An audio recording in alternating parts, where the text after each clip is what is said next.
ನಮಸ್ಕಾರ ವಿದ್ಯಾರ್ಥಿಗಳೇ, ಇವತ್ತಿನ ನನ್ನ ಈ ವಿಡಿಯೋದಲ್ಲಿ ನಾನು ನಿಮಗೆ ಕರ್ನಾಟಕದ ಸಂಪರ್ಕ ಸೇವೆಗಳ ಬಗ್ಗೆ ತಿಳಿಸ್ಕೊಡ್ತಾ ಇದ್ದೀನಿ. ಇದು ನಿಮ್ಮ ಕರ್ನಾಟಕ ಆರ್ಥಿಕತೆಯ ಪೇಪರಿನ 4ನೇ ಚಾಪ್ಟರ್ ಆಗಿರುವಂತಹ ಕೈಗಾರಿಕೆ ಮತ್ತು ತೃತೀಯ ವಲಯದಲ್ಲಿನ ಒಂದು ವಿಷಯವಾಗಿದೆ. Dear students, I'll be explaining to you about communication services in Karnataka in my video today. This is a topic of the 4th chapter, Industry and Tertiary Sector of your optional paper, Karnataka Economy. ನನ್ನ ಹಿಂದಿನ ವಿಡಿಯೋಗಳಲ್ಲಿ ಈಗಾಗಲೇ ನಾನು ನಿಮಗೆ ಕರ್ನಾಟಕದಲ್ಲಿ ಮೂಲಭೂತ ಸೌಕರ್ಯಗಳ ಮಹತ್ವದ ಬಗ್ಗೆ ಮತ್ತು ಸಾರಿಗೆ ವ್ಯವಸ್ಥೆಯ ಬಗ್ಗೆ, ಶಕ್ತಿ ವಲಯದ ಬಗ್ಗೆ ತಿಳಿಸ್ಕೊಟ್ಟಿದ್ದೀನಿ. ಸಂಪರ್ಕ ಕೂಡ ಮೂಲಭೂತ ಸೌಕರ್ಯಗಳಲ್ಲಿ ಒಂದು ಬಹಳ ಮುಖ್ಯವಾದಂತಹ ಒಂದು ಸೌಲಭ್ಯ ಆಗಿದೆ. ಈ ವಿಡಿಯೋದಲ್ಲಿ ಕರ್ನಾಟಕದಲ್ಲಿ ಸಂಪರ್ಕ ವಲಯದ ಅಭಿವೃದ್ಧಿ ಮತ್ತು ಈಗಿನ ಸ್ಥಿತಿಗತಿಗಳ ಬಗ್ಗೆ ಸ್ವಲ್ಪ ವಿಸ್ತಾರವಾಗಿ ತಿಳ್ಕೊಳ್ಳೋಣ.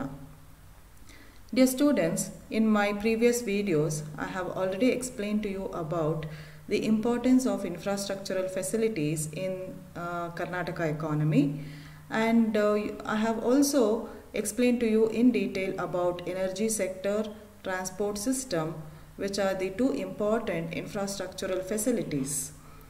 Today in this video I will be explaining to you about communication, which is another important infrastructural facility, and its development in the state of Karnataka and the present state of communication sector in our state. ಮೊದಲಿಗೆ ಸಂಪರ್ಕ ಅಂದ್ರೇನು ಅನ್ನೋದನ್ನ ತಿಳ್ಕೊಳ್ಳೋಣ. ಸಂಪರ್ಕ ಒಂದು ಆರ್ಥಿಕ ಚಟುವಟಿಕೆ. ಇದು ನಾನು ಆಗಲೇ ಹೇಳಿದಂಗೆ ಒಂದು ಮೂಲಭೂತ ಸೌಲಭ್ಯ. ಜನರು ಹೆಚ್ಚಿನ ತಿಳುವಳಿಕೆಯನ್ನು ಪಡ್ಕೊಳ್ಳೋದಕ್ಕೆ ಒಂದು ಸ್ಥಳ, ಒಬ್ಬ ವ್ಯಕ್ತಿ ಅಥವಾ ಒಂದು ಗುಂಪಿನಿಂದ ಇನ್ನೊಂದಕ್ಕೆ ಮಾಹಿತಿಯನ್ನು ವರ್ಗಾಯಿಸುವಂತಹ, ತಲುಪಿಸುವಂತಹ ಚಟುವಟಿಕೆಗೆ ಸಂಪರ್ಕ ಅಂತ ಕರೆಯಲಾಗುತ್ತೆ.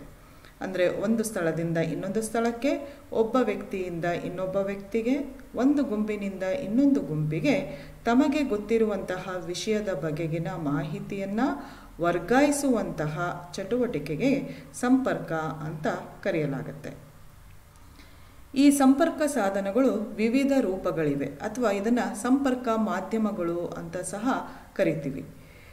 ಈ ವಿವಿಧ ರೂಪದ ಸಂಪರ್ಕ ಮಾಧ್ಯಮಗಳು ಅಂತಂದರೆ ಅಂಚೆ ಸೇವೆಗಳಾಗಿರ್ಬೋದು, ದೂರ ಸಂಪರ್ಕ, ದೂರವಾಣಿ, ರೇಡಿಯೋ, ದೂರದರ್ಶನ, telegraph, fax, pager, mobile, internet ಇತ್ತೀಚಿನದ್ದು ಇತ್ಯಾದಿ ಈ ಸಂಪರ್ಕ ರೂಪಗಳಾಗಿವೆ. ಸಂಪರ್ಕವನ್ನು ಕನ್ನಡದಲ್ಲಿ ಸಂವಹನ ಅಂತ ಸಹ ಕರಿಬೋದು. ಈ ಸಂಪರ್ಕ ಸೌಲಭ್ಯ ಇಡೀ ಆರ್ಥಿಕತೆಯ ವಿವಿಧ ಕ್ಷೇತ್ರಗಳನ್ನು ಪರಿಣಾಮಕಾರಿಯಾಗಿ ಸಂಪರ್ಕಿಸುವಂತಹ ಒಂದು ಮಾಧ್ಯಮವಾಗಿದೆ. ಸಾರಿಗೆ ವ್ಯವಸ್ಥೆಯನ್ನು ನಾನು ವಿವರಿಸುವಂತಹ ವಿಡಿಯೋದಲ್ಲಿ ಹೇಳಿದೆ, ಸಾರಿಗೆ ವ್ಯವಸ್ಥೆಯನ್ನು ನಮ್ಮ ದೇಹದ ನರಮಂಡಲಕ್ಕೆ ಹೋಲಿಸಲಾಗುತ್ತೆ ಅಂತ. ಹಾಗೆ ಯಾಕೆಂದರೆ ಅದು ವಿವಿಧ ಸ್ಥಳಗಳ ನಡುವೆ ಒಂದು ಕೊಂಡಿಯನ್ನು ಏರ್ಪಡಿಸುತ್ತೆ. ಹಾಗೆ ಸಂಪರ್ಕವೂ ಕೂಡ ವಿವಿಧ ಸ್ಥಳ, ವಿವಿಧ ಜನ, ವಿವಿಧ ರೀತಿ ಭಾಷೆ ಎಲ್ಲದರ ನಡುವೆ ಒಂದು ಕೊಂಡಿಯಾಗಿ ಕಾರ್ಯವನ್ನು ನಿರ್ವಹಿಸೋದ್ರಿಂದ ಈ ಸಂಪರ್ಕ ಸೌಲಭ್ಯಗಳನ್ನು ನಾವು ನಮ್ಮ ಮನುಷ್ಯನ ದೇಹದ ರಕ್ತನಾಳಗಳಿಗೆ ಹೋಲಿಸಬಹುದು. Dear students, let us first understand about the meaning of communication. As we all know, communication is basically an economic activity. It is placed in the tertiary sector of the economy along with transport. Usually communication and transport are used as the twin words, transport and communication. And it is basically a very important infrastructural facility. Then what is this communication? It can be defined as an activity of transferring or giving information from one person, one place or one group to another in order to produce greater understanding and acquisition of knowledge. It means Communication is an activity where information is given or exchanged or transferred from one person to another, one place to another, one group to another. And the main purpose of this communication is to get information, understand it, and also to acquire or gain knowledge. There are different forms of communication, or we call it as different media of communication. Mainly, it includes postal services, telecommunication, telephone, radio, Doordarshan, telegraph, fax, pager, mobile, and the recent which has created a revolution in the world, that is the internet, newspapers, etc. This communication facility effectively connects the different sectors of the economy. And not only the economy, it connects all the different countries of the world. And today, the entire world has become a very, very small unit because of this developed communication across the world. Students, in my previous video, when I was explaining to you about transport system, I had told you that transport system can be compared to the nervous system of the human body, since it connects different places. It is a link between different places, and it facilitates easy movement of men and materials. Communication is also a linking activity. It also links different people, different places, different groups, and it helps in the exchange of ideas, opinions, information, knowledge, etc. And hence, communication can be compared to the blood vessels of human body. So, as blood is transported to different parts of the body through blood vessels, through communication, knowledge or information is transferred to different parts of the economy, or to different people in the economy. Hence, it can be compared to the blood vessels of the human body. So, communication is also a very important economic activity which helps in the economic development of the country. ಈಗ ಈ ಕರ್ನಾಟಕದಲ್ಲಿ ಈ ಸಂಪರ್ಕದ ಮಹತ್ವದ ಬಗ್ಗೆ ತಿಳ್ಕೊಳ್ಳೋಣ. ಕೆಲವು ಅಂಶಗಳ ಮೂಲಕ ಇದರ ಪಾತ್ರ ಅಥವಾ ಮಹತ್ವದ ಬಗ್ಗೆ ತಿಳ್ಕೊಳ್ಳೋಣ. ಮೊದಲನೇದಾಗಿ, ಯೋಜನೆ ಮತ್ತು ನಿರ್ಣಯ ಕೈಗೊಳ್ಳುವಿಕೆಗೆ ಮೂಲ ಆಧಾರ. ಯಾವುದೇ ಕ್ಷೇತ್ರಗಳಲ್ಲಾಗಲಿ, ಯಾವುದೇ ಇತರೆ ಆರ್ಥಿಕ ಚಟುವಟಿಕೆಗಳಲ್ಲಾಗಲಿ, ಯಾವುದೇ ಒಂದು ಯೋಜನೆಯನ್ನು ಮಾಡಬೇಕು, ನಿರ್ಣಯವನ್ನು ತೆಗೆದುಕೋಬೇಕು, ನಿರ್ಧಾರವನ್ನು ತೆಗೆದುಕೊಳ್ಬೇಕು ಅಂದರೆ ಅದಕ್ಕೆ ನಮಗೆ ಸೂಕ್ತ ಮಾಹಿತಿ ಇರಬೇಕು, ಅದರ ಬಗ್ಗೆ ಸೂಕ್ತ ಜ್ಞಾನ ಇರಬೇಕು. ಈ ಮಾಹಿತಿ, ಜ್ಞಾನ, ವಿಚಾರ ಇವೆಲ್ಲವನ್ನು ಒದಗಿಸುವಂತಹ ಮೂಲ ಸೌಲಭ್ಯ ಅಂದರೆ ಸಂಪರ್ಕ ಸಾಧನಗಳು. ಹಾಗಾಗಿ ಯಾವುದೇ ಒಂದು ವ್ಯವಹಾರ ಆಗಿರ್ಬೋದು, ಯಾವುದೇ ಕ್ಷೇತ್ರ, ಯಾವುದೇ ಆರ್ಥಿಕ ಚಟುವಟಿಕೆಯಲ್ಲಿ ಯೋಜನೆ ಮತ್ತು ನಿರ್ಣಯವನ್ನು ಕೈಗೊಳ್ಳುವಲ್ಲಿ ಈ ಸಂಪರ್ಕ ಪ್ರಮುಖವಾದ ಪಾತ್ರವನ್ನು ವಹಿಸುತ್ತೆ. Communication is a basis for decision making and planning. It plays a very important role in making decisions and planning procedures in all economic activities and in all sectors of the economy. So, in order to take a decision or to plan any activity, we need all the required information about it and the knowledge about it. All this information and the required information is supplied to the concerned people by the communication facility. So, it plays a very important role in decision making and planning process. ಎರಡನೇದಾಗಿ, ಹೊಂದಾಣಿಕೆಗೆ ಅನುಕೂಲ. ಒಂದು ಚಟುವಟಿಕೆಯನ್ನು ನಿರ್ವಹಿಸುವಾಗ ಅಲ್ಲಿ ಚಟುವಟಿಕೆಯಲ್ಲಿ ನಿರತರಾಗಿರುವಂತಹ ಜನರ ನಡುವೆ ಹೊಂದಾಣಿಕೆ ಬಹಳ ಮುಖ್ಯ. ಇವತ್ತಿನ ದಿನ ತುಂಬ ವೇಗವಾಗಿ ನಾವು ಆರ್ಥಿಕವಾಗಿ ಬೆಳೀತಾ ಇರೋದ್ರಿಂದ ಒಂದೊಂದು ಮೂಲೆಯಲ್ಲಿ ಒಂದೊಂದು ಉತ್ಪಾದನೆಗೆ ಸಂಬಂಧಪಟ್ಟಂತಹ ಚಟುವಟಿಕೆಗಳು ನಡೀತಾ ಇರುತ್ತೆ.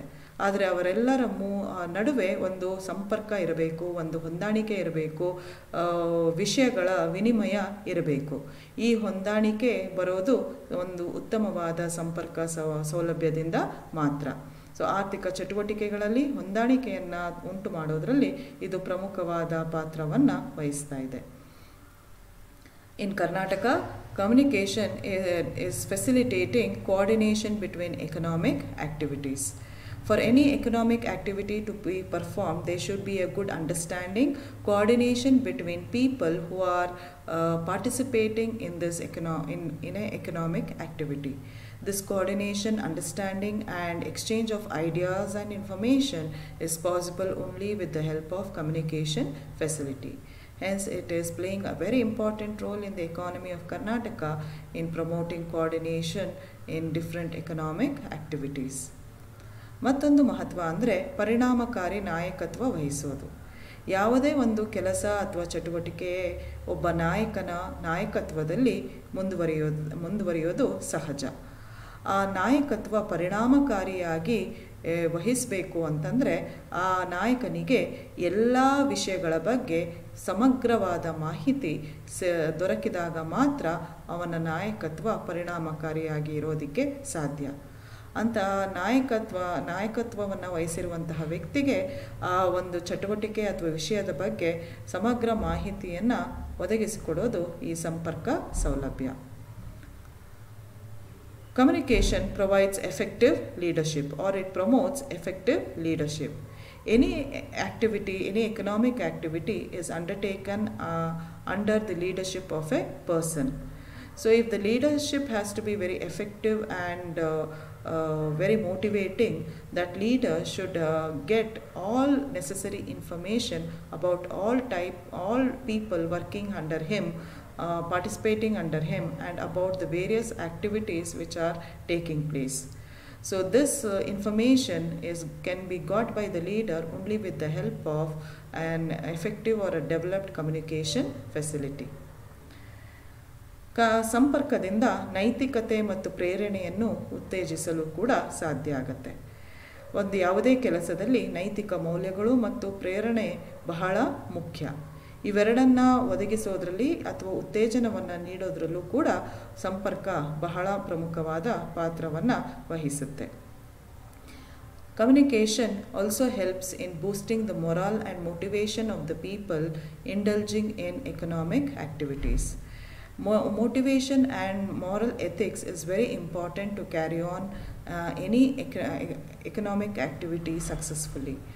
And a very well developed communication system can definitely increase or imbibe moral ethics and motivation in people.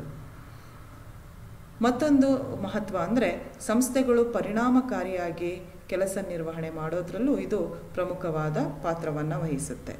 ಎಲ್ಲ ರೀತಿಯ ಸಂಸ್ಥೆಗಳು, ಬರೀ ಆರ್ಥಿಕ ಸಂಸ್ಥೆಗಳಾಗಿರಬೇಕು ಅಂತೇನಿಲ್ಲ, ಎಲ್ಲ ರೀತಿಯ ರಾಜಕೀಯ ಸಂಸ್ಥೆಗಳು, ಶೈಕ್ಷಣಿಕ ಸಂಸ್ಥೆಗಳು, ಸಾಮಾಜಿಕ ಸಂಸ್ಥೆಗಳು, ಸಾಂಸ್ಕೃತಿಕ ಸಂಸ್ಥೆಗಳು ಇವೆಲ್ಲವೂ ಕೂಡ ಪರಿಣಾಮಕಾರಿಯಾಗಿ ಕೆಲಸ ಮಾಡಬೇಕು ಅಂದರೆ ಹೊರಗಿನ ಜಗತ್ತಿನ ಬಗ್ಗೆ ವಿಚಾರಗಳನ್ನು ತಿಳ್ಕೊಂಡಿರಬೇಕು. ಬೇರೆ ಸಂಸ್ಥೆಗಳು ಹೇಗೆ ಕಾರ್ಯಾಚರಣೆಯನ್ನು ಮಾಡ್ತಾ ಇದೆ ಅನ್ನೋ ವಿಷಯಗಳು, ಮಾಹಿತಿಗಳು ಅವರಿಗೆ ದೊರಕಿದಾಗ ಮಾತ್ರ ಆ ಸಂಸ್ಥೆಗಳು ಕೂಡ ಯಶಸ್ವಿಯಾಗಿ ದಕ್ಷವಾಗಿ ಕೆಲಸ ನಿರ್ವಹಣೆ ಮಾಡೋದಕ್ಕೆ ಸಾಧ್ಯ. ಸೊ ಈ ಒಂದು ನಿಟ್ಟಿನಲ್ಲಿ ಕೂಡ ಕರ್ನಾಟಕದಲ್ಲಿ ಸಂಪರ್ಕ ಒಂದು ಮಹತ್ವದ ಪಾತ್ರವನ್ನು ವಹಿಸ್ತಾ ಇದೆ. Communication in Karnataka is also very important, playing an important role in the effective working of an organization. An organization, it can be an economic, social, political or a cultural organization, can successfully, effectively and efficiently work only when it has all the appropriate, required, necessary information. And it should also have an idea about the working of similar organization elsewhere. So all this information is provided to an organization by communication facility, and only then it can effectively perform its duties. ಕೊನೆಯದಾಗಿ ನಿರ್ವಹಣೆ ದಕ್ಷತೆಯ ಹೆಚ್ಚಳ. ಯಾವುದೇ ಒಂದು ಕೆಲಸ ಅಥವಾ ಚಟುವಟಿಕೆಯನ್ನು ನಿರ್ವಹಣೆ ಮಾಡೋದು ಬಹಳ ಮುಖ್ಯ. ಒಂದು ಚಟುವಟಿಕೆಯಲ್ಲಿ ನಾನಾ ರೀತಿಯ ಜನ, ನಾನಾ ರೀತಿಯ ಸಾಮಗ್ರಿಗಳ ಬಳಕೆ ಆಗ್ತಾ ಇರುತ್ತೆ. ಅವುಗಳ ನಡುವೆ ಹೊಂದಾಣಿಕೆಯನ್ನು, ಸಮನ್ವಯವನ್ನು ಉಂಟು ಮಾಡ್ತಾ ಅವನ್ನೆಲ್ಲ ನಿರ್ವಹಣೆ ಮಾಡೋದು ಒಂದು ಸವಾಲಿನ ಕೆಲಸವೇ ಸರಿ. ಇಂತಹ ನಿರ್ವಹಣಾ ಕೆಲಸವನ್ನು ದಕ್ಷತೆಯಿಂದ ಮಾಡೋದಕ್ಕೆ ಸಹಾಯ ಮಾಡೋದು ಕೂಡ ಸಂಪರ್ಕ ಸೌಲಭ್ಯಗಳು. Communication also helps in increasing managerial efficiency. In any work or in any activity for that matter, management becomes an important activity. Many types of people and many types of materials and goods will be involved in a particular economic activity or in any work. So hence all these people and different types of materials involved in it have to be managed successfully and efficiently. And this can happen only with a very well developed communication system. ಇದಿಷ್ಟು ಕರ್ನಾಟಕದಲ್ಲಿ ಸಂಪರ್ಕದ ಮಹತ್ವದ ಬಗ್ಗೆ ನಾವು ತಿಳ್ಕೊಳ್ಬಹುದಾದಂತಹ ಅಂಶಗಳಾಗಿವೆ. ಈಗ ಕರ್ನಾಟಕದಲ್ಲಿ ಸಂಪರ್ಕ ಸೇವೆಗಳ ಬಗ್ಗೆ ತಿಳ್ಕೊಳ್ಳೋಣ. ಮುಖ್ಯವಾದ ಕೆಲವು ಸೇವೆಗಳ ಬಗ್ಗೆ ಇಲ್ಲಿ ನಾನು ನಿಮಗೆ ಮಾಹಿತಿಯನ್ನು ಕೊಡ್ತೀನಿ. ಮೊದಲನೇದಾಗಿ ಅಂಚೆ ಸೇವೆಗಳು. ಇದು ಕರ್ನಾಟಕದಲ್ಲಷ್ಟೇ ಅಲ್ಲ, ಭಾರತದಲ್ಲಿ ಮತ್ತು ಪ್ರಪಂಚದಲ್ಲಿ ತುಂಬ ಪ್ರಾಚೀನವಾದ ಒಂದು ಸಂಪರ್ಕ ಸೇವೆ ಅಂತ ಹೇಳ್ಬೋದು. ಕರ್ನಾಟಕದಲ್ಲಿ ಇದನ್ನು 17ನೇ ಶತಮಾನದಲ್ಲೇ ಮೈಸೂರು ಒಡೆಯರ ಆಳ್ವಿಕೆಯಲ್ಲಿ ಪರಿಚಯಿಸಲಾಯಿತು. ಆದರೆ ಅದು ಆಗ ಈ ಅಂಚೆ ಸೇವೆಯನ್ನು ಒಡೆಯರ್ ರಾಜರು ಗುಪ್ತಚರ ಇಲಾಖೆಯಲ್ಲಿ ಮಾತ್ರ ಇದನ್ನು ಬಳಸ್ತಾ ಇದ್ರು. ಈ ಕನ್ನಡದಲ್ಲಿ ಈ ಅಂಚೆ ಅನ್ನೋ ಪದ ಹಂಸ ಅನ್ನೋ ಪದದಿಂದ ಹುಟ್ಟುಕೊಂಡು ಈ ಅಂಚೆ ಅನ್ನೋ ಪದವನ್ನು ಕನ್ನಡದಲ್ಲಿ ಮೊಟ್ಟ ಮೊದಲಿಗೆ ಪರಿಚಯಿಸಿಕೊಟ್ಟವರು, ಬಳಸಿದವರು ಚಿಕ್ಕದೇವರಾಜ ಒಡೆಯರವರು. ಆಗ ಒಡೆಯರ ಕಾಲದಲ್ಲಿ ಕರ್ನಾಟಕದಲ್ಲಿ ಇಂಪೀರಿಯಲ್ ಅಂಚೆ ಕಚೇರಿಗಳು ಅಸ್ತಿತ್ವದಲ್ಲಿದ್ದವು. ಇಂಪೀರಿಯಲ್ ಅಂದರೆ ರಾಜವಂಶಕ್ಕೆ ಅಥವಾ ರಾಜರ ಆಡಳಿತಕ್ಕೆ ಬಳಸ್ಕೊಳ್ತಾ ಇದ್ದಂತಹ ಅಂಚೆ ಕಚೇರಿಗಳು.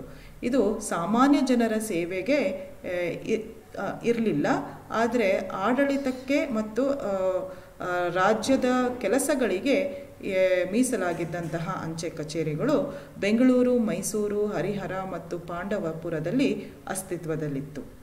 ನಂತರ 19ನೇ ಶತಮಾನದಲ್ಲಿ ಬ್ರಿಟಿಷರು ಭಾರತವನ್ನು ಆಳೋದಕ್ಕೆ ಶುರು ಮಾಡಿದ ಮೇಲೆ ಬೆಂಗಳೂರು ಮತ್ತು ಮಂಗಳೂರಿನ ಕಂಟೋನ್ಮೆಂಟ್ ಪ್ರದೇಶದಲ್ಲಿ ಅಂಚೆ ಕಚೇರಿಯನ್ನು ಸಾರ್ವಜನಿಕವಾಗಿ ಸ್ಥಾಪನೆ ಮಾಡಲಾಯಿತು. ನಂತರ 1800ರಲ್ಲಿ ಬೆಂಗಳೂರಿನಲ್ಲಿ ಜನರಲ್ ಪೋಸ್ಟ್ ಆಫೀಸ್ ಅಂದರೆ ಈ ಅಂಚೆ ಮುಖ್ಯ ಕಚೇರಿಯನ್ನು ಸ್ಥಾಪಿಸಲಾಯಿತು. ಹೀಗೆ ಹಂತ ಹಂತವಾಗಿ ಅಂಚೆ ಸೇವೆಗಳು ಸ್ವತಂತ್ರ ಪೂರ್ವದಲ್ಲಿಯೇ ಕರ್ನಾಟಕದಲ್ಲಿ ಬೆಳೀತಾ ಬಂತು.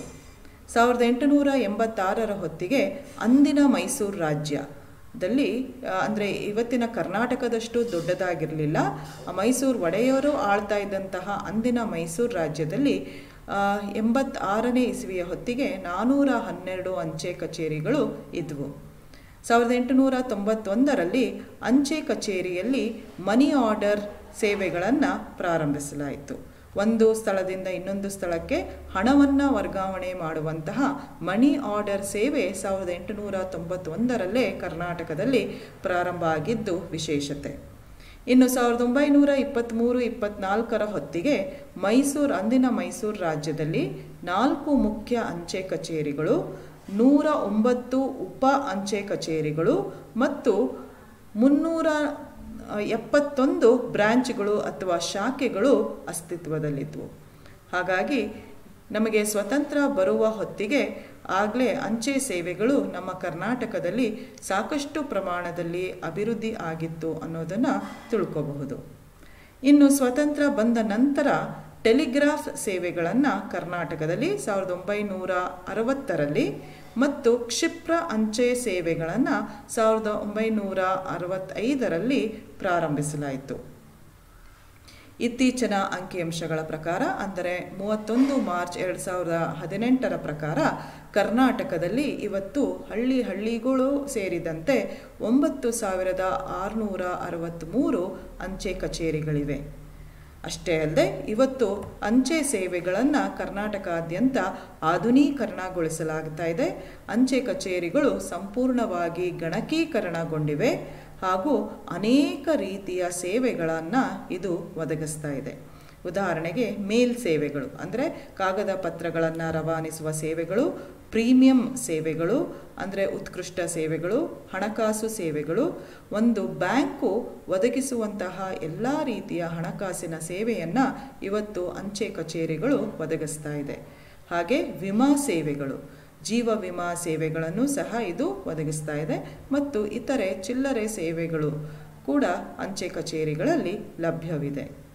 ಅಷ್ಟೇ ಅಲ್ಲದೆ ಹೊಸದಾಗಿ ನೇಮಕಗೊಂಡಿರುವಂತಹ ಸಿಬ್ಬಂದಿಗಳಿಗೆ ತರಬೇತಿ ನೀಡುವ ಸಲುವಾಗಿ ಮೈಸೂರಿನಲ್ಲಿ ಒಂದು ತರಬೇತಿ ಕೇಂದ್ರವನ್ನು ಸ್ಥಾಪನೆ ಮಾಡಲಾಗಿದೆ. ಇದು ನಮ್ಮ ಕರ್ನಾಟಕದ ಇನ್ನೊಂದು ವಿಶೇಷತೆ. ಹೀಗಾಗಿ ಇದು ಈ ಇಲಾಖೆಯಲ್ಲಿ ಹೊಸದಾಗಿ ನೇಮಕಗೊಂಡಂತಹ ಸಿಬ್ಬಂದಿಗೆ ಈ ಮೈಸೂರು ಕೇಂದ್ರದಲ್ಲಿ ಸೂಕ್ತ ತರಬೇತಿಯನ್ನು ನೀಡಲಾಗುತ್ತೆ. ವಿದ್ಯಾರ್ಥಿಗಳೇ, ಇಲ್ಲಿ ಗಮನಿಸಬೇಕಾದ ಒಂದು ಅಂಶ ಅಂದರೆ ಅಂಚೆ ಸೇವೆಗಳು ಇವತ್ತಿಗೂ ಸಹ ಕೇಂದ್ರ ಸರ್ಕಾರದ ವ್ಯಾಪ್ತಿಗೆ ಒಳಪಟ್ಟಿರುವಂತಹ ಇಲಾಖೆಯಾಗಿದೆ. Dear students, now let us understand about the various communication services in Karnataka. I'll be explaining to you about the important communication services available in Karnataka and its development. First, let us understand about the postal services. This is one of the ancient mode of communication services not only in Karnataka but also in India and in the entire world. It is very happy to know that postal services in Karnataka was introduced way back in 17th century by the Mysore Wadeyars. But then the postal services were only a part of the intelligence department and it was not open for the public. The Kannada word anche for postal is derived from the word Hamsa, and this Kannada word was coined by the king Chikkadevaraya. During the Wadeyar time, imperial post offices were functioning in Bengaluru, Mysuru, Harihara and Pandavapura. Imperial post offices means these were the post offices serving the administration department of the state. That is, it was utilized only by the royal family or for governance purpose or the administration purpose, and it was not meant for public. Later on, when the Britishers started ruling, post offices were set up for the first time in the cantonment area of Bengaluru and in Mangaluru in the first decade of 19th century. From then onwards, postal services started developing at a faster rate in Karnataka. In 1800, the General Post Office, that is the main post office, was set up in Bengaluru. In 1986, there were 412 post offices in the then Mysore state. The then Mysore state was not as big as the Karnataka state today. It was a region which was ruled by the Wadeyars. In that state, in that area, there were 412 post offices in 1886.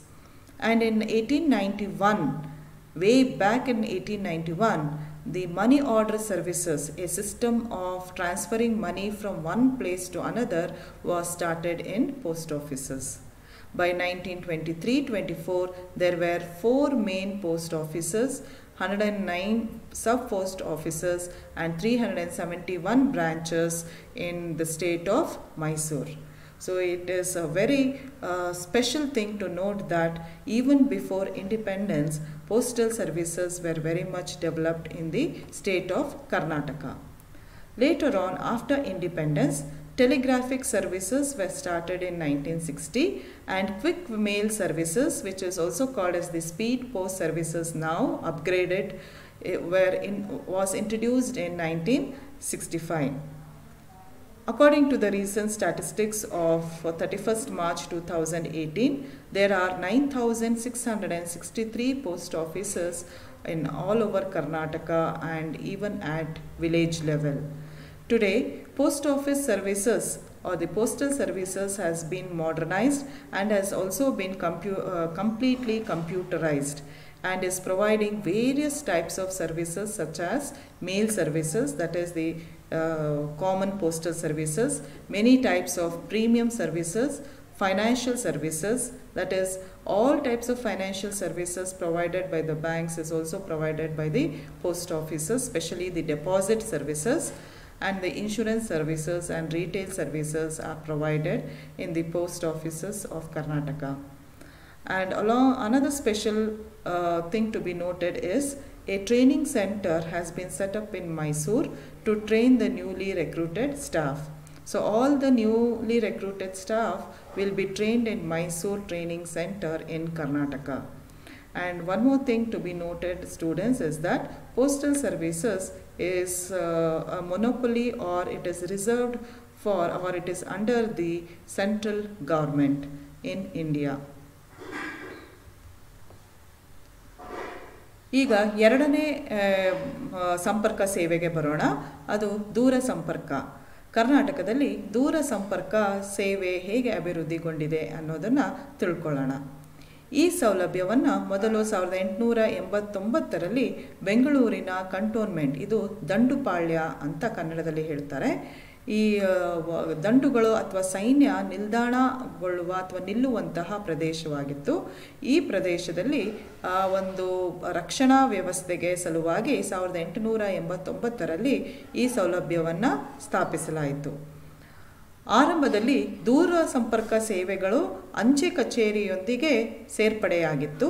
ಆದರೆ ನಂತರ 1974ರಲ್ಲಿ ಅಂಚೆ ಕಚೇರಿಯಿಂದ ಬೇರ್ಪಟ್ಟು ಸ್ವತಂತ್ರ ವಿಭಾಗವಾಗಿ ಬೆಳೀತಾ ಹೋಯಿತು. ಈ ಸೇವೆಯನ್ನು ಭಾರತದಲ್ಲಿ 1991ರಲ್ಲಿ ಖಾಸಗೀಕರಣಗೊಳಿಸಲಾಯಿತು. ಅಂತೆಯೇ ಕರ್ನಾಟಕದಲ್ಲೂ ಕೂಡ ಅದು ಖಾಸಗೀಕರಣಗೊಂಡಿತ್ತು. ಯಾಕೆಂದರೆ ದೂರ ಸಂಪರ್ಕ ಸೇವೆ ಕೂಡ ಕೇಂದ್ರ ಸರ್ಕಾರದ ವ್ಯಾಪ್ತಿಗೆ ಬರುವಂತಹ ಒಂದು ಆರ್ಥಿಕ ಚಟುವಟಿಕೆಯಾಗಿದೆ. ಪ್ರಸ್ತುತ ಅಂದರೆ ಈಗಿನ ಸಂದರ್ಭದಲ್ಲಿ ಕರ್ನಾಟಕದಲ್ಲಿ ಮತ್ತು ಭಾರತದ ಇತರ ಪ್ರದೇಶಗಳಲ್ಲಿ BSNL ಎಂಬ ಸಾರ್ವಜನಿಕ ವಲಯದ ಕಂಪನಿ ಕಾರ್ಯಾಚರಣೆಯನ್ನು ಮಾಡ್ತಾ ಇದೆ.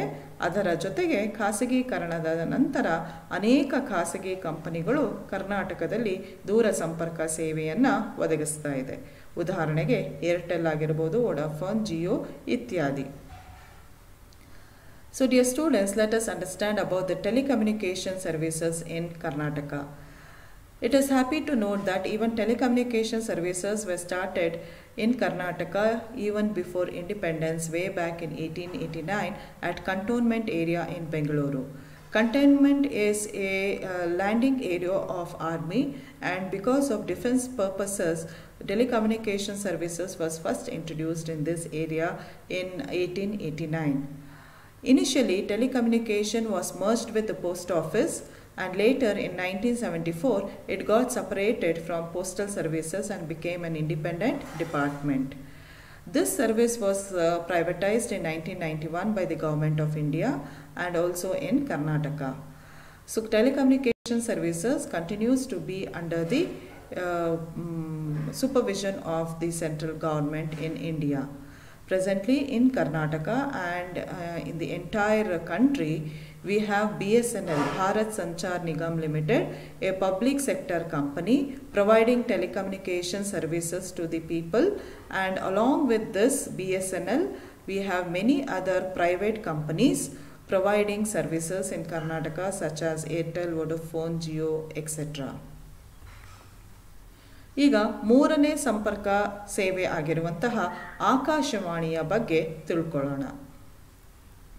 ಆಕಾಶವಾಣಿ ಸೇವೆಗಳನ್ನು 1935ರಲ್ಲಿ ಮೈಸೂರು ವಿಶ್ವವಿದ್ಯಾಲಯದ ಸೈಕಾಲಜಿ ಅಂದರೆ ಮನಃಶಾಸ್ತ್ರ ಪ್ರಾಧ್ಯಾಪಕರಾದ ಡಾಕ್ಟರ್ MV ಗೋಪಾಲಸ್ವಾಮಿ ಅನ್ನೋರು ಬಾನುಲಿ ಎಂಬ ಹೆಸರಿನಿಂದ ಪ್ರಾರಂಭಿಸಿದರಂತೆ. ನಾವು ಕನ್ನಡಿಗರೆಲ್ಲರೂ ಹೆಮ್ಮೆ ಪಡುವಂತಹ ವಿಷಯ ಇದು. ನಂತರ 1941ರಲ್ಲಿ ರಾಜ್ಯ ಸರ್ಕಾರ ಈ ಸೇವೆಯನ್ನು ತನ್ನ ವಶಕ್ಕೆ ಪಡ್ಕೊಳ್ತು. ಅಂದರೆ ಆಗಿನ ಬ್ರಿಟಿಷ್ ಸರ್ಕಾರ, ರಾಜ್ಯ ಸರ್ಕಾರ ಇದನ್ನು ತನ್ನ ವಶಕ್ಕೆ ತೆಗೆದುಕೊಳ್ತು. ಅದಕ್ಕೆ ಬಾನುಲಿ ಅನ್ನೋ ಹೆಸರಿನಿಂದ ಆಕಾಶವಾಣಿ ಅಂತ ಪುನರ್ನಾಮಕರಣವನ್ನು ಮಾಡಲಾಯಿತು. ನಂತರ ಸ್ವತಂತ್ರ ಬಂದ ಮೇಲೆ 1955ರಲ್ಲಿ ಕೇಂದ್ರ ಸರ್ಕಾರ ಇದನ್ನು ತನ್ನ ವಶಕ್ಕೆ ತೆಗೆದುಕೊಂಡು ನಂತರ 55ರಲ್ಲಿ ಇದನ್ನು ವಿಕೇಂದ್ರೀಕರಣಗೊಳಿಸಿ ಬೆಂಗಳೂರಿಗೆ ವರ್ಗಾಯಿಸಲಾಯಿತು. ಇವತ್ತು ರಾಜ್ಯದ ವಿವಿಧ ಭಾಗಗಳಲ್ಲಿ ಆಕಾಶವಾಣಿಯ 13 ಅಖಿಲ ಭಾರತ ರೇಡಿಯೋ ಕೇಂದ್ರಗಳಿವೆ. ಕರ್ನಾಟಕ ಮತ್ತು ಭಾರತದಲ್ಲಿ ರೇಡಿಯೋ ಸೇವೆಗಳು ಕೂಡ ಖಾಸಗೀಕರಣಗೊಂಡಿದ್ದು, ಆಕಾಶವಾಣಿಯ ಜೊತೆಗೆ ಇವತ್ತು ರಾಜ್ಯದಲ್ಲಿ ಸುಮಾರು 41 ಖಾಸಗಿ ರೇಡಿಯೋ ಚಾನೆಲ್ಗಳು ಕಾರ್ಯವನ್ನು ನಿರ್ವಹಿಸ್ತಾ ಇದೆ. ವಿದ್ಯಾರ್ಥಿಗಳೇ, ಆಕಾಶವಾಣಿ ಕೂಡ ಕೇಂದ್ರ ಸರ್ಕಾರದ ಸ್ವಾಮ್ಯಕ್ಕೆ ಒಳಪಟ್ಟಿರುವಂತಹ ಒಂದು ಸಂಪರ್ಕ ಸೌಲಭ್ಯವಾಗಿದ್ದು, ಇದನ್ನು ನಿಭಾಯಿಸ್ತಾ ಇರೋದು ಪ್ರಸಾರ ಭಾರತಿ ಅನ್ನೋ ಕೇಂದ್ರ ಸರ್ಕಾರದ ಸಂಸ್ಥೆ. ಪ್ರಸಾರ ಭಾರತಿ ಆಕಾಶವಾಣಿ ಮತ್ತು ದೂರದರ್ಶನ ಎರಡೂ ಸಂಪರ್ಕ ಸೇವೆಗಳನ್ನು ತನ್ನ ನಿರ್ವಹಣೆ ಮತ್ತು ಆಡಳಿತ ಮತ್ತು ಮಾಲೀಕತನಕ್ಕೆ ಇಟ್ಕೊಂಡಿದೆ. Dear students, let us now understand about the third communication facility in Karnataka, that is the All India Radio, which is also called as Akashvani. In Karnataka, All India Radio services were started in 1935 in the name Banuli by a psychology professor of Mysore University, Dr. M.V. Gopalaswamy. Later, in 1941, state government took over the services and called it as Akashvani. And later, after independence, it was taken over by the central government and later decentralized, and the transmission was transferred to Bengaluru in 1955. In Karnataka, we have many transmission centers of All India Radio, and today there are about 13 All India radio stations in different parts of the states. Radio services in Karnataka and in India have been privatized, and today there are about 41 private radio channels operating in the state alone. So as I told you, All India Radio services are under the ownership, administration and management and control of the central government, and a organization by name Prasara Bharati, a public sector company by name Prasara Bharati, is taking care of All India Radio and also Doordarshan. ಈಗ ವಿದ್ಯಾರ್ಥಿಗಳೇ, ದೂರದರ್ಶನದ ಸೇವೆಗಳ ಬಗ್ಗೆ ತಿಳ್ಕೊಳ್ಳೋಣ. ಕರ್ನಾಟಕದ ಮೊದಲ ದೂರದರ್ಶನ ಕೇಂದ್ರವನ್ನು November 3, 1977ರಂದು ಗುಲ್ಬರ್ಗಾದಲ್ಲಿ ಪ್ರಾರಂಭಿಸಲಾಯಿತು. ಆಗ ಇದು ಬರೀ ಪ್ರಸರಣ ಕೇಂದ್ರ ಮಾತ್ರ ಆಗಿತ್ತು. ಇಲ್ಲಿ ಯಾವುದೇ ಸ್ಟುಡಿಯೋನ ಸೌಲಭ್ಯಗಳು ಇರಲಿಲ್ಲ. ಕೇಂದ್ರ ಸರ್ಕಾರ ಡೆಲ್ಲಿ ದೂರದರ್ಶನ ಕೇಂದ್ರದಿಂದ ಏನನ್ನು ಪ್ರಸಾರ ಮಾಡ್ತಾ ಇದ್ರೋ ಅದನ್ನು ಈ ಗುಲ್ಬರ್ಗಾ ಕೇಂದ್ರದಿಂದ ಕರ್ನಾಟಕಾದ್ಯಂತ ಮರುಪ್ರಸಾರ ಮಾಡಲಾಗ್ತಾ ಇತ್ತು. 1981ರಲ್ಲಿ ಬೆಂಗಳೂರಿನಲ್ಲಿ ತಾತ್ಕಾಲಿಕ ದೂರದರ್ಶನ ಪ್ರಸರಣ ಕೇಂದ್ರವನ್ನು ಒದಗಿಸಲಾಯಿತು. ಗುಲ್ಬರ್ಗದ ಜೊತೆ ಬೆಂಗಳೂರಲ್ಲೂ ಕೂಡ ಇದು ಪ್ರಾರಂಭ ಆಯಿತು. ನಂತರ ಮಾರ್ಚ್ 1, 1990ರಿಂದ ಕನ್ನಡ ಕಾರ್ಯಕ್ರಮಗಳನ್ನು ಪ್ರಾರಂಭಿಸಲಾಯಿತು. ಅಲ್ಲಿಯವರೆಗೂ ಬರೀ ಕೇಂದ್ರ ಬಾನುಲಿ ಕೇಂದ್ರ ಅಂದರೆ ದೂರದರ್ಶನದಿಂದ ಪ್ರಸಾರವಾಗುತ್ತಿದ್ದಂತಹ ಕಾರ್ಯಕ್ರಮಗಳನ್ನು ಮಾತ್ರ ನಾವು ನೋಡಬೇಕಾಗಿತ್ತು. ನಂತರ ಉಪಗ್ರಹ ಸೇವೆಗಳು ಅಭಿವೃದ್ಧಿ ಆದ ನಂತರ 1991 ಆಗಸ್ಟ್ 15ರಿಂದ ಕನ್ನಡ ಭಾಷೆಗೆ ಪ್ರತ್ಯೇಕವಾದ ಒಂದು ಸಂಪೂರ್ಣ ಕನ್ನಡದ ಚಾನಲನ್ನು ಜನವರಿ 1, 2000ರಂದು 24 ಗಂಟೆಗಳ ಚಾನಲನ್ನು ಪ್ರಾರಂಭಿಸಲಾಯಿತು. ಇದನ್ನು ಪ್ರಾರಂಭದಲ್ಲಿ DD9 ಕನ್ನಡ ಅಂತ ಕರೆಯಲಾಗ್ತಿತ್ತು. ನಂತರ ಇದನ್ನು ಚಂದನ ಎಂದು ಮರುನಾಮಕರಣ ಮಾಡಲಾಯಿತು.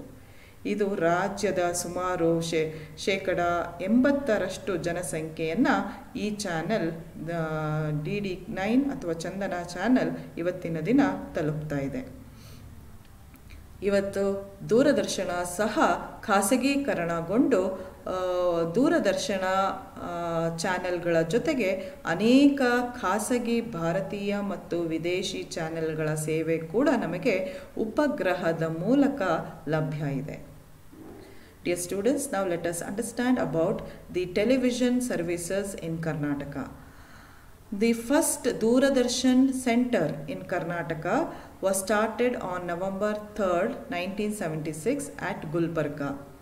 It was only a transmission center, and Doordarshan is a central government service which is owned by the central government, owned, managed and controlled by central government. And when in 1977 a station center was started in Gulbarga, it was only a transmission center. Studio facilities were not available here. And in 1981, a temporary Doordarshan transmission center was set up in Bengaluru along with Gulbarga. And Kannada programs were started only from March 1st, 1990. Until then, only the Delhi Doordarshan programs, which especially the Hindi programs, were transmitted in Doordarshan centers through Gulbarga and Bengaluru.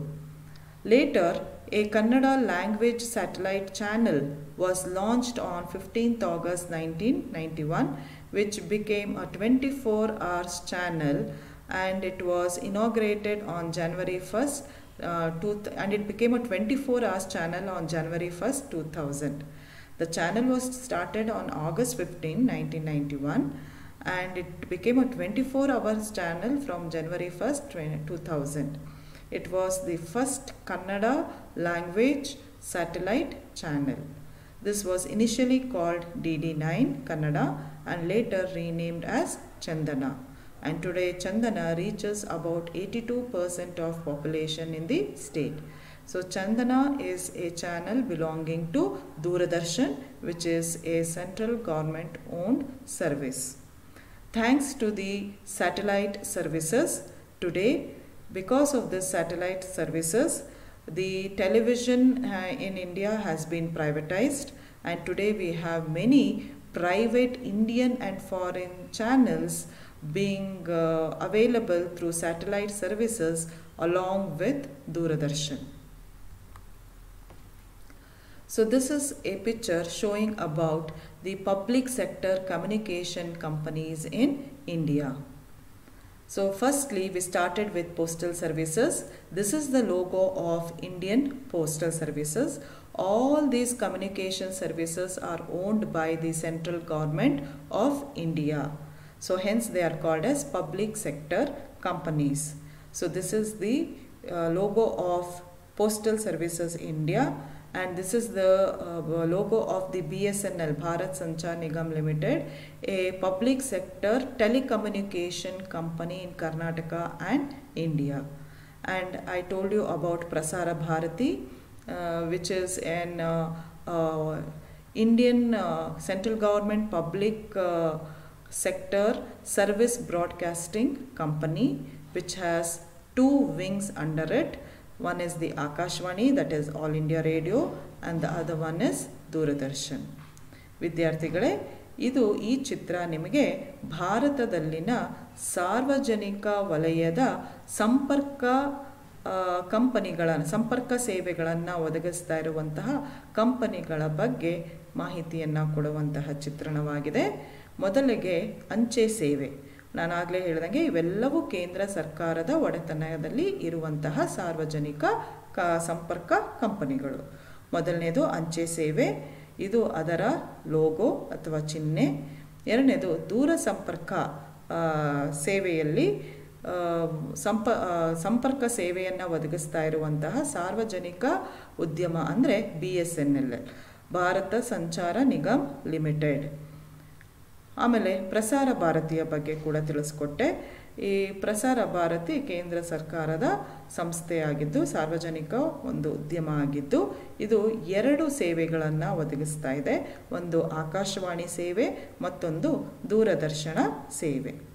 ಇದು ಕೇವಲ ಭಾರತದ ಮತ್ತೊಂದು ಸಲ ಹೇಳ್ತಾ ಇದ್ದೀನಿ, ಸಾರ್ವಜನಿಕ ವಲಯದ ಸಂಪರ್ಕ ಸೇವಾ ಕಂಪನಿಗಳು. ಇದರ ಜೊತೆಗೆ ಸಾಕಷ್ಟು ಖಾಸಗಿ ವಲಯದ ಕಂಪನಿಗಳು ಕೂಡ ಸಂಪರ್ಕ ಸೇವೆಯನ್ನು ಒದಗಿಸ್ತಾ ಇದೆ. ಈ ಅಂಚೆ ಸೇವೆಯನ್ನು ಒದಗಿಸೋದಕ್ಕೆ ಬೇಕಾದಷ್ಟು ಖಾಸಗಿ ಕೊರಿಯರ್ ಕಂಪನಿಗಳು ಇವೆ.